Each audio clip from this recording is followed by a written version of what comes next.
Have you ever noticed something strange? The people who know the least often speak with the most confidence.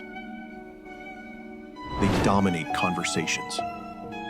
They give advice they were never qualified to give. They dismiss complexity with simple answers. And somehow, people listen. Meanwhile, the person who has spent years studying, thinking, and questioning remains cautious. Why? Why does ignorance so often wear the mask of certainty? And why does intelligence frequently look like doubt? Arthur Schopenhauer believed the answer reveals something uncomfortable about human nature. Not because people are evil, not because they are incapable of thinking, but because most people do not seek truth. They seek comfort. Think about the last time you argued with someone who was clearly wrong. You explained carefully. You gave examples. You remained calm. Yet the more evidence you presented, the more certain they became. It felt irrational. Because it was. What if I told you that stupidity is not simply a lack of intelligence? What if the real problem is something far more dangerous? The inability to recognize one's own ignorance. And according to Schopenhauer, that blindness shapes far more of society than most people realize. Before we explore why fools think they are smart, we must first understand a difficult truth. Human beings are not as rational as they like to believe. Most of us imagine that our lives are built through logic. But in reality, emotion comes first. Reason arrives later. And once you understand this, the behavior of people begins to make frightening sense. Schopenhauer believed that beneath every human being lies a powerful force. He called it the will. The will is not reason. It does not care about truth. It wants satisfaction. It wants comfort. It wants certainty. And most importantly, it wants to avoid pain. This creates a hidden problem. When a belief becomes connected to your identity, questioning that belief feels painful. Suddenly, disagreement no longer feels like an exchange of ideas. It feels like an attack. This is why people become defensive so quickly. You think you are discussing facts. They feel as though they are defending themselves. And once the ego becomes involved, truth is no longer the goal. Victory becomes the goal. You can see this everywhere. Politics, relationships, social media. People rarely ask, what if I am wrong? Instead, they ask, how can I prove that I am right? That single difference changes everything. Because growth begins with doubt. But ego survives through certainty. And certainty is extremely attractive. It feels safe. It feels powerful. It feels intelligent, even when it is completely disconnected from reality. Now, consider something even more disturbing. The less a person understands a subject, the less aware they often become of their own limitations. Imagine standing at the edge of an ocean. A fool looks at the water and believes he has seen everything. An intelligent person looks at the same ocean and realizes how much remains unexplored. Knowledge creates humility. Ignorance creates confidence. This is why truly intelligent people often appear uncertain, not because they are weak, but because they understand complexity. They see exceptions. They see contradictions. They see possibilities others overlook. A A fool sees one answer. A wise person sees 10. And because the fool sees only one answer, he becomes absolutely convinced that it must be correct. This creates one of the great ironies of human life.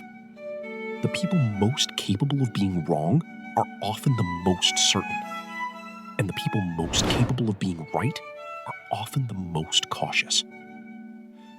Society frequently mistakes confidence for competence, but the two are not the same thing.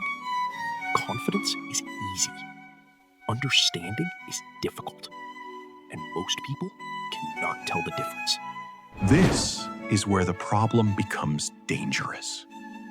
Because foolish confidence does not remain personal. It spreads. People are naturally attracted to certainty. A confident voice feels reassuring. A simple explanation feels comforting. A complex truth feels exhausting. And so crowds often follow the loudest person instead of the wisest one. History is filled with examples. Individuals with shallow understanding have influenced millions simply because they sounded certain. Meanwhile, thoughtful voices were ignored.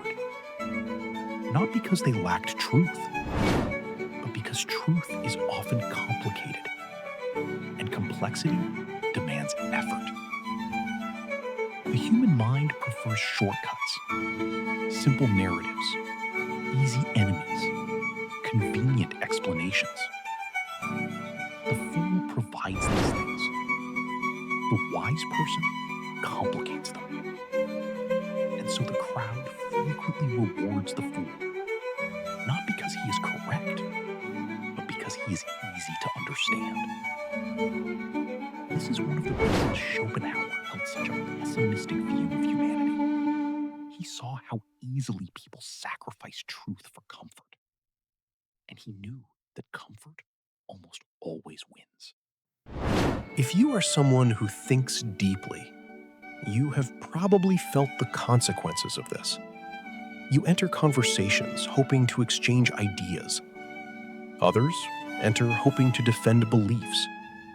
You seek understanding. They seek validation. Eventually, something changes inside you. You become tired. Not because you cannot argue, but because arguing changes nothing. You begin noticing the same patterns repeatedly. People listening only to reply. People rejecting facts that challenge their identity. People choosing certainty over curiosity. And slowly, you start withdrawing. This is where many intelligent people make a mistake. They confuse observation with superiority. They begin looking down on others. They become cynical. But cynicism is not wisdom. It is merely disappointment wearing the mask of intelligence. Schopenhauer warned about this indirectly through his own life. He understood human weakness, but he also became trapped by bitterness. And bitterness never creates clarity. It only creates isolation. Here is the uncomfortable part. The same force you criticize in others also exists within you. You have biases. You have blind spots. You have beliefs that feel emotionally important. No one is completely free from self-deception. The difference is awareness. A fool assumes certainty. A wise person investigates certainty. A fool protects his beliefs. A wise person tests them. A fool fears being wrong. A wise person understands that being wrong is often the first step toward becoming right. This is the mindset that separates intelligence from ego. Not knowledge, not education, not status. Humility. Because the moment you believe you have nothing left to learn, growth ends. And the moment growth ends, wisdom begins to disappear. So, what should you do when confronted by foolish people? First, stop trying to win every argument. Most arguments are not searches for truth. They are battles for emotional comfort. Second, protect your energy. Not every misunderstanding deserves a response. Not every opinion deserves a debate. Not every criticism deserves attention. Third, develop selective engagement. Invest your time in people who are genuinely curious, people willing to reconsider, people willing to question themselves. Because meaningful conversations require openness on both sides. Without openness, communication becomes performance, and performance rarely leads to understanding. The wisest people learn when to speak, but more importantly, they learn when silence is the better option. In the end, the greatest lesson is not about fools. It is about yourself. Why do fools think they are smart? Because certainty feels safer than curiosity. Because ego feels safer than humility. Because comfort feels safer than truth. And these forces exist inside every human being, including you, including me. The goal is not to eliminate ignorance from the world. That is impossible. The goal is to prevent ignorance from ruling your own mind. To remain curious when certainty is tempting. To remain thoughtful when simplicity is attractive. To remain humble when confidence feels rewarding. That is where wisdom begins. Not in proving others wrong, but in remaining open to the possibility that you might be wrong yourself. And perhaps that is the deepest insight Schopenhauer ever offered. True intelligence is not knowing everything. It is recognizing how much remains unknown. And once you understand that, you stop trying to appear wise. You begin the far more difficult task of becoming wise.